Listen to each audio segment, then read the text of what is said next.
la calle, Bueno, aquí callejeando. información a esta hora en la calle. El presidente Juan Manuel Santos anunció una intervención integral en Tumaco. Esto después de la Comisión de Seguridad y Garantías que se reunió en las últimas horas en la Casa de Nariño.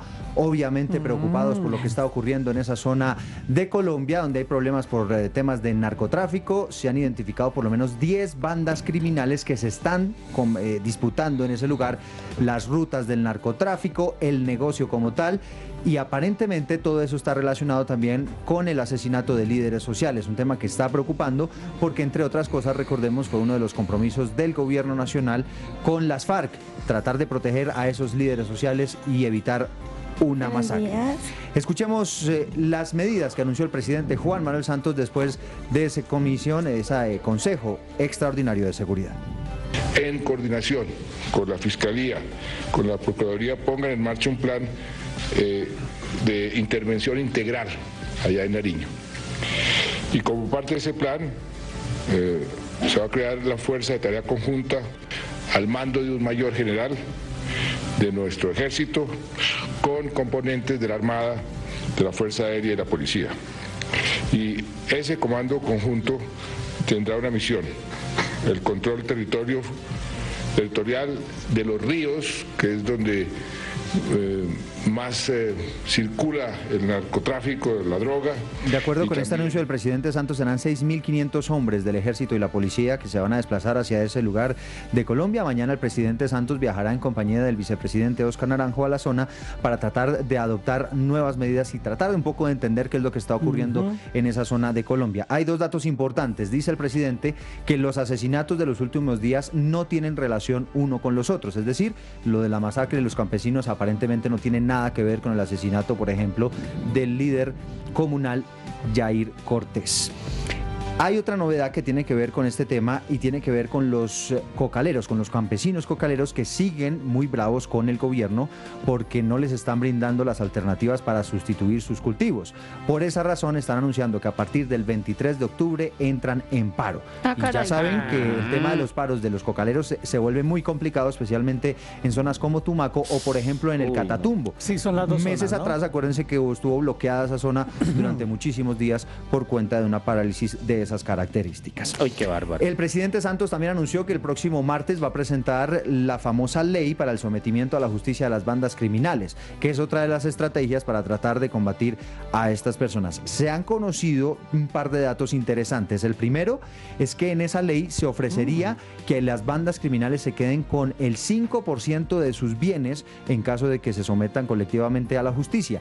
Y la otra novedad es que podría haber rebajas de penas hasta del 40% para esas personas que de manera grupal se sometan a la justicia. Tiene que haber un sometimiento, en este caso no habrá negociación, de acuerdo con lo que advirtió el presidente Santos, quien además explicó que esa ley iría vía fast track, o sea, por la vía rápida del Congreso para que se implemente rápidamente.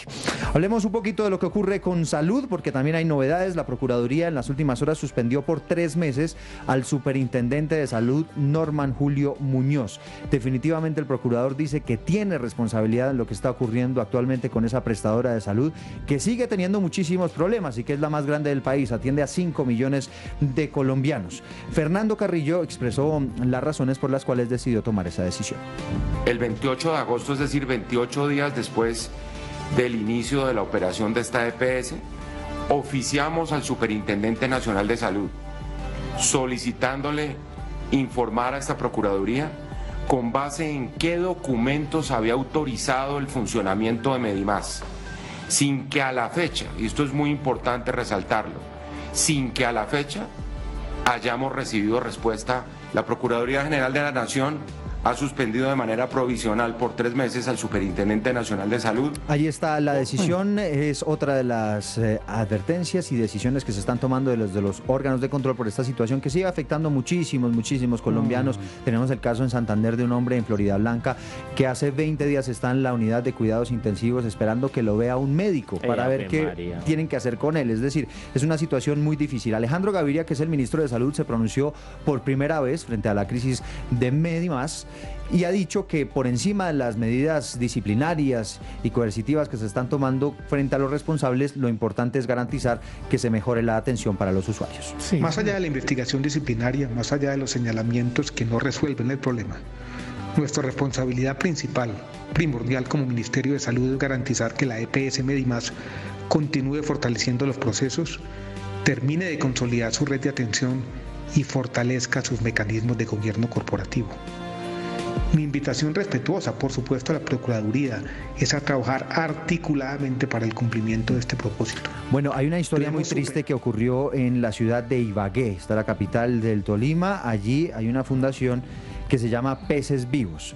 Y atención, porque la Fiscalía capturó a 10 personas que trabajaban en esta fundación que atendía a niños con discapacidades cognitivas.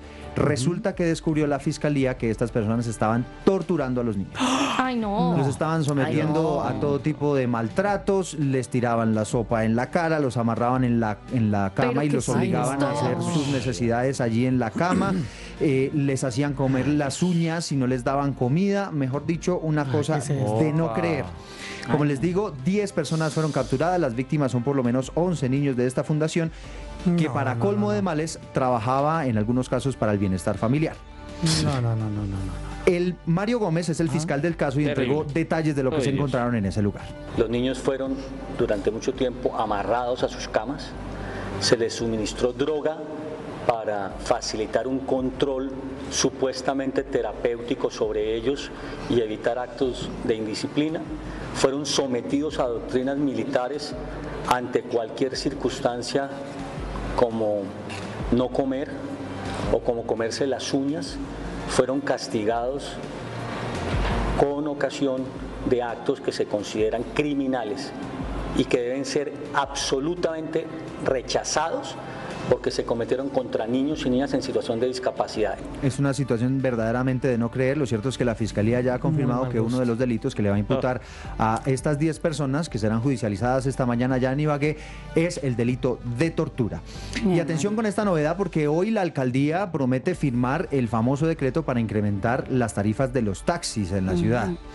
Hay una novedad frente a este asunto y es que únicamente podrán subirle a la tarifa los taxistas que migren del sistema de taxímetro a las tabletas. Ustedes se acuerdan que ya habíamos anunciado que va a haber un cambio en la manera como se está cobrando el servicio de taxis hoy en día en la ciudad. Correcto, que va a ser por aplicación. Va a ser por aplicación. Usted antes de subirse al taxi ya va a conocer la tarifa. Sí. Pero únicamente van a poder subirle a las tarifas quienes implementen el sistema. Quienes sigan con el taxímetro Con el cartón. Exactamente, van a tener que seguir cobrando las tarifas que hay hoy en día. Una de ellas, por ejemplo, la tarifa mínima sube de 4.100 a 4.400 pesos. Sí, es un incremento. Sí, es mucho. Pues a mí me parece que es 300 pesos. Sí, son 300 pesos para... Bueno. Puede que a algunos les parezca mucho, pero lo cierto es que la idea es que se mejore el sistema de cobros de los taxis. Tienen plazo, y atención a esta novedad, hasta el 28 de febrero para migrar al otro sistema. A partir del 1 de marzo del año entrante, quienes no tengan ese nuevo sistema van a ser taxis fantasma. Y los van a capacitar. Claro, la idea es capacitarlos, aunque muchos de ellos, hablamos casi que del 55%, ya tienen tabletas y trabajan mucho con este tipo de dispositivos. Usted cuando los pide ya por plataformas, pues ellos llegan, ya más o menos conocen la mecánica. Ahora lo que hay que establecer es cómo van a migrar hacia el sistema, dándole a usted la tarifa antes de cómo se va a cobrar. Y hay otra noticia que tiene que ver con Bogotá y tiene que ver con el ruido. Resulta que la alcaldía de Ambiente estuvo multando establecimientos ruidosos en Bogotá. Qué bueno. Y descubrió que las localidades en ese orden, Antonio Nariño, Chapinero y Kennedy, son las más ruidosas de la ciudad, o por lo menos las que tienen más establecimientos ruidosos. Yo vivo en una localidad bullosa. Pues por eso. Hace una rumba. Usted es el de la rumba. Usted es muy rumberito acá. El problema es su casa. Sancionaron a 100 establecimientos en total, multas por más de 500 millones de pesos. Y ahí estamos viendo el ranking para quienes nos ven en televisión, y para quienes no, pues les contamos. En el primer lugar, un bar que se llama el Purgatorio Bar. Y tiene que pagar una multa 39 millones de pesos. ¡Pocha! 39 millones de pesos. Una multa similar, otra que se llama Inversiones 4JS S.A. Por ejemplo, estos que no son bares, me queda ahí como la inquietud. ¿Es tu ruido, digamos, por el ruido que hacen las máquinas o algo así? Exactamente. Ok. Mediciones, por ejemplo, no necesariamente tiene que ver con rumba, con música, sino, por ejemplo, cuando molestan a los vecinos con el sonido de las máquinas. Igual los del rumbiadero dijeron que para reunir los fondos para pagar esa multa van a hacer una rumba nunca antes antes vista Y ahí. que la DJ es Diana. ¿Y es este qué? ¿Qué día es Diana? Dianita, ¿para cuándo? El 18 de noviembre. El 18 de enero. Puede ir, Dianita, a la oficina de Richard, que es otro de los bares que fueron sancionados. Bueno, para uno decir, Por lo menos ¿usted para ruidosa. dónde va? Para la oficina de Richard, que tengo que solucionar una cosa. Una cosita. Y Richard garantiza que le pone música duro, por lo menos, para que usted. ¿Qué otro para que sitio? usted Lo rumbe. escuchemos los hay una cita. Sí, Hay más ya vimos la lista, establecimientos, por supuesto.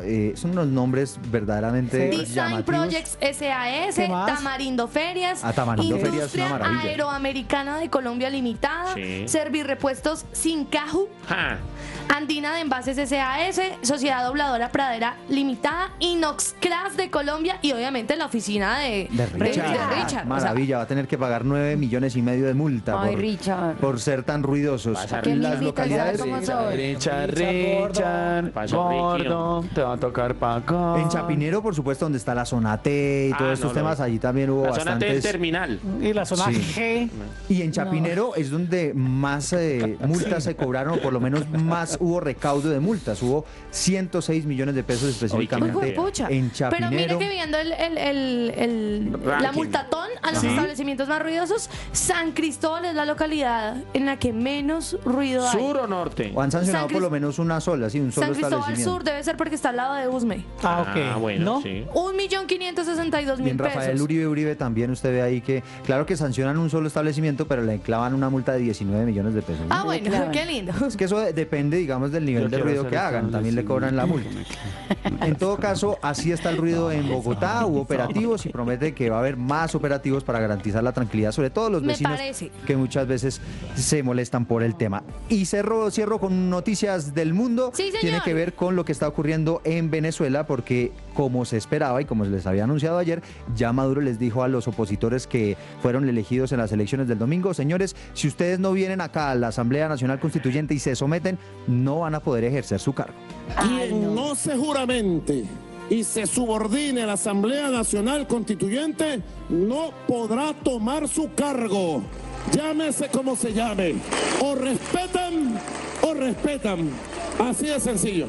Ya Estados Unidos se pronunció, dice que eso fueron unas elecciones ilegítimas, ratificó que allá hay una dictadura, sí, el tema está muy difícil en Venezuela, mientras que en Colombia, a Colombia siguen llegando muchísimos venezolanos que a diario los estamos viendo ya en las calles de Bogotá, compartiendo, muchos los tenemos de vecinos y demás, conviviendo un poco con los venezolanos que han tenido que salir del vecino país por Vea cuenta que de la ahí está el crisis. caso del cantante de Chino y Nacho, que Cuente. Nacho, Nacho. Nacho se estaba quejando porque fue a solicitar pues, la renovación de su pasaporte para poder viajar Y a sus aprovechó para ir a presentaciones. votar.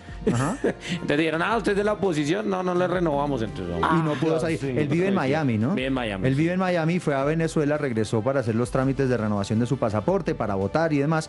Y cuando fue a hacer la renovación, no le dieron la visa, no le dieron belleza. el pasaporte. Quedó así que el encerrado señor allá. no puede salir de Venezuela. Muy ingenuo también, ¿no? Compañeros, eso es lo que se está moviendo en Colombia no. y el mundo esta jornada de viernes. Les deseo un buen fin de semana. Bueno. Gracias.